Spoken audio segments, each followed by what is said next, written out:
Welcome back. All right, let's talk about the Women's Football League now. What went down on Wednesday night? You have some good games. You had a draw. You had some away draws, so to speak, starting with the one here in Lagos, where you have FC Robo. Just couldn't. I mean, they were lucky to have won, to have drew the game against Osun Babes. But then in Group A, the results coming from here, Rivers Angels had 1-0 over Edo Queens, who came visiting. Heartland Queens and Bayelsa Queens, that ended in a 1-1 draw. Bayelsa Queens are getting a point out of Heartland. For Delta Queens and Confluence Queens, Delta winning by 2-1. We knew this game was going to be tough, and Delta won't let it slip at home. Ibom Angels and Shaw Babes, Ibom Angels winning 2-0. And going to what Group B is like, Abia Angels and Jokodolu Babes, 2-0. Abia Angels, of course, the experienced side winning that one. Osun Babes came to Lagos and they ensured that they won't go back empty-handed. Yeah. They got a draw there. Then you have Nassau Amazons and Sunshine Queens and Nassau Amazons winning by a lone goal. A tough one for most of the traveling teams, but the ones who got a draw, you would say, is a good one for them.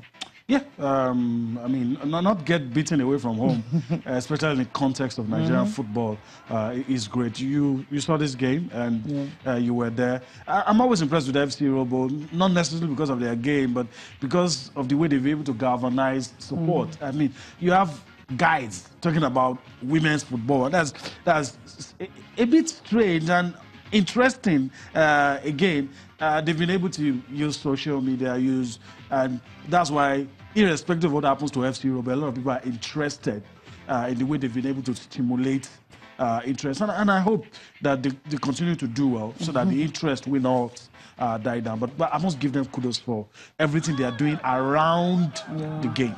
Yeah, definitely around the game. For this one, it was Mary Angel that scored the first goal, the opening goal, around the 64th minute for Osun Babes. And FC Robo, it has to be a penalty. Some people say it was a soft one, but then it was a true penalty. They were able to, get something out of this game. Chidima Okeke, she hasn't been on the score sheet before, but then she was able to, get something out of this one. She scored that penalty, and I think for Osun Babes, they could have won this game, but somehow they missed several chances, and FC Robo got that penalty appeal, and they were able to get back into the game. It ended 1-1. Let's listen to Rashida Dajibade and also the coach of Osun Babes, Alaidu, talking about this particular game and what they intend to do in the next one coming. The thing is just that, female football is not really easy harmonizing a female team under few months, building them up to play a competition like this. But with time, I know they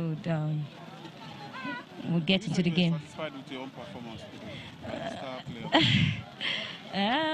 Since the start of this season, I'm not really been satisfied with my game because I know if I can put in maybe 50% of my performance, I know I'll help my team.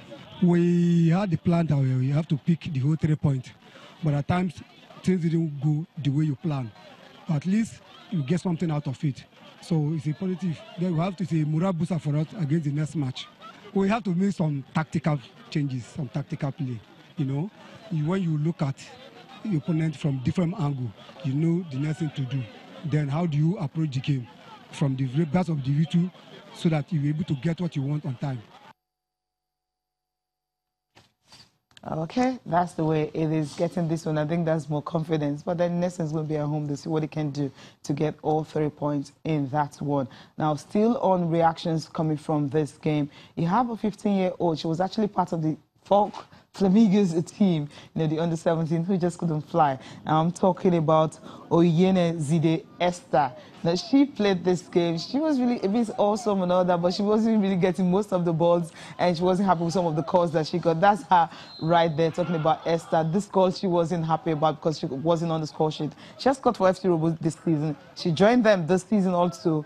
And that's why you have so many young players, and I'm wondering how Coach Osai will be able to cope with these 16, 18-year-olds all in his team. Yeah, it's a good problem. It's a good one, right? It's a problem any coach would love to have.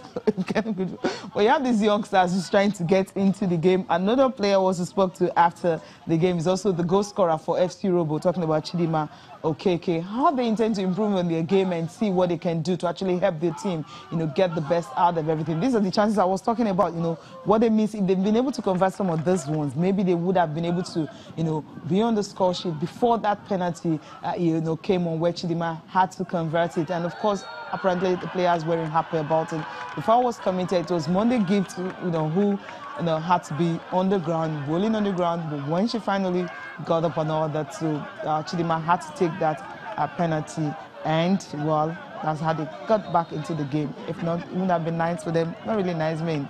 You can go away from home and you can lose. But when you're at home, you always want to pick all the valuable points to ensure that, you're how do I put it up? Piling up the points for the Super Four, which is usually the dream of everyone, especially after seeing what happened last season. Monday Gibbs coming into this game, she wasn't really too fit.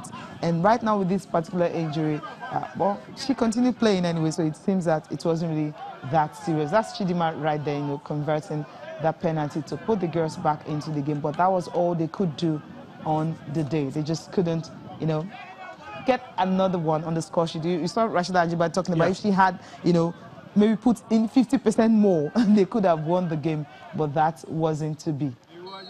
Yeah, that's it. So sometimes you make do with some of these results.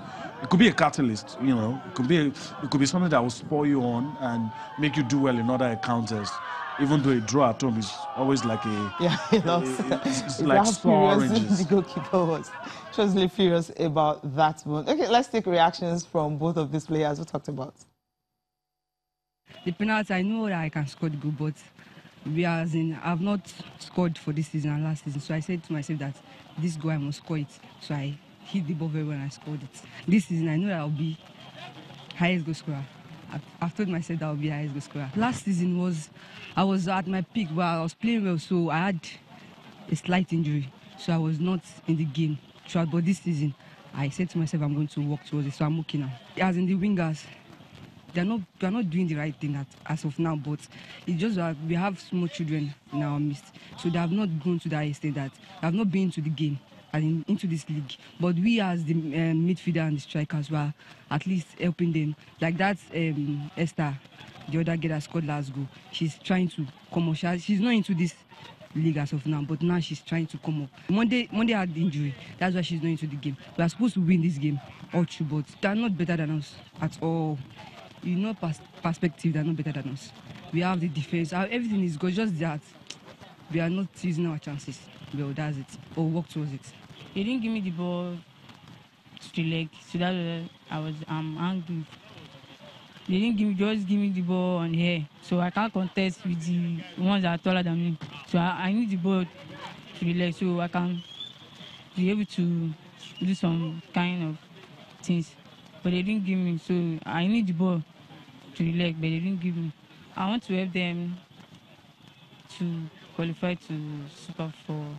So I'm the only one that have scored for them for the 4 matches they have played now. The first goal, I'm the one that scored for them. So I was happy. So I feel great that day. I'm going for the best player. I'm still going for the highest goal scorer. But, yeah.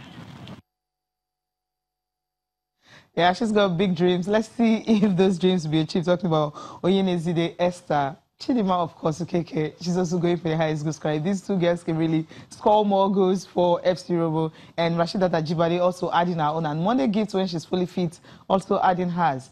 Well, who knows? They might just make it to that Super 4 that they're dreaming about. Yeah, it's possible. It's possible. I see the drive. I see the hunger, enthusiasm from the young girls. I mean, and the knowledge of football is encouraging. Yeah. And, talking about, look, I know my size. I don't need the ball on the air. I need it on the ground. And you told me some of the amazing things she did with the ball on her feet. Those things are encouraging. Of taking a broader view and looking at women's football. Those things are very encouraging, that you have girls who are not just there to kick the ball around, who really understand the game. Because most of the time, football is played with your head, not necessarily with your legs, because there are times your leg might not be able to carry, but what's in the head, you'll be able to do a lot of things. All right. Let's talk about the NPFL now, but before you get to see the games that happened yesterday, which is Locosa, Junior Locosa, the Canopilas, everyone has been talking about him, and the brace he had, at the weekend against Heartland helped his team to win that game. Let's just enjoy some of these goals.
Welcome back. Chijioke Ezeali is in the studio right here. He's a football writer with The Nations and Sporting Life, right? Yeah. 2 in 1. 2 in 1. Good morning, good to have you. Yeah, it's a pleasure to be here. It's always a pleasure to be here. It's been a while, though. Yeah, last time I came here, I said it's my best sports program on TV, and it remains so. So I'm happy to be here. It's wet morning in Lagos, but we're happy. There's plenty of football for us to talk about. Yeah, and I'm happy with the rain because everywhere is calm and cold right now. Okay. So, all right, let's take a look at results from the matches played yesterday, and we'll allow Chijioke to talk us through some of the results. Well, Plateau United, this came to me as a surprise anyway. I played a 1-0 draw with Wiki Torres.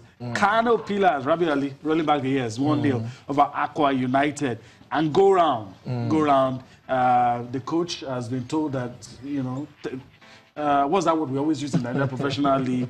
Ultimatum. Ultimatum, yeah. 3 matches. I started with a win over MFM. Yeah. But CJ, your thoughts quickly. That game, go round, the win came after a round of 6 games without any wins. And so the win was very, very good for them. Chris scored the defender the second half. So ultimatum works well in Nigeria? Sometimes it does. Sometimes it does. But they needed that win and they got it. The first win after a 6 winless run. So good one for them. MFM, I really thought they would have gotten something from that game because this is their 3rd away game in 4 fixtures, and so it's really hard on them. But I really, from the last game, they really tried getting the result. But for this one, I thought they would really got the result. I wonder how came in the second half. I think his combination with Otobosu was the best chance they got. Otobosu played, hit the side netting, but it's a good win for go round. Kano Pillars, as expected, that they will win at home, and they did that. Rabi Ali, like you rightly mentioned, the penalty in the 38th minute, and yeah, that finished it. Thank God it wasn't late in the game because that raised eyebrows. Some to start wagging and all that, even when they haven't seen the game. Yeah, so why are we like that? I guess precedent. It has happened many times, so it's expected. But Plateau United drawing 1-1 at home, that was like a big shocker for me because I expected them to win, knowing that they are chasing to retain their league title.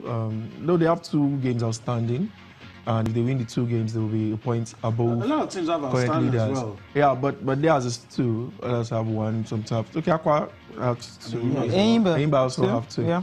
So it's good for them. They are above those teams mentioned. So they are currently second now. So fourth on the table. Kano Pillars second. Yeah, fourth on the table. So Kano Pillars played more games. If they win 2 of their games, which might be tricky, if they win 2, they go on top. So it's looking good currently. But Lobi looks very strong this season. But you think it's really looking good for Plateau United because, you know, as Yemi mentioned, when we're talking about this game, you know, on Wednesday, we're talking about the fact that we know Plateau United, they're going to take this one. But Wiki Torres, judging by their position, now 17th on the log after, you know, 19 games, 22 points. It's like they needed it more. But I'm thinking Plateau United as defending champions. Yeah, that's why it was a shock because it was a home fixture for Plateau United also. So I expected them to have collected the 3 points, but they fumbled at home. Rarely, that was a rare result for them. So, but it's a good one. It's a good one. It shows that teams can go away and win, get results in the Nigerian league without defending champions. Yeah, especially from the defending champions. Yeah. Okay, that's good. I'm very sure we'll be going on a break shortly, but Your thoughts quickly, a few seconds. Junior Locosa. I'm not going to allow anybody leave here without talking about the young man. 16 goals, no fluke. And he has 19 more matches to see how far he can take his goal tally. A lot of people are already saying put him in that 35-man list. Okay, you know what? Maybe we'll get a reaction after the break, all right? But just think about that. Okay. And we'll go on a break, and when we return, we'll still be talking about football on the domestic scene.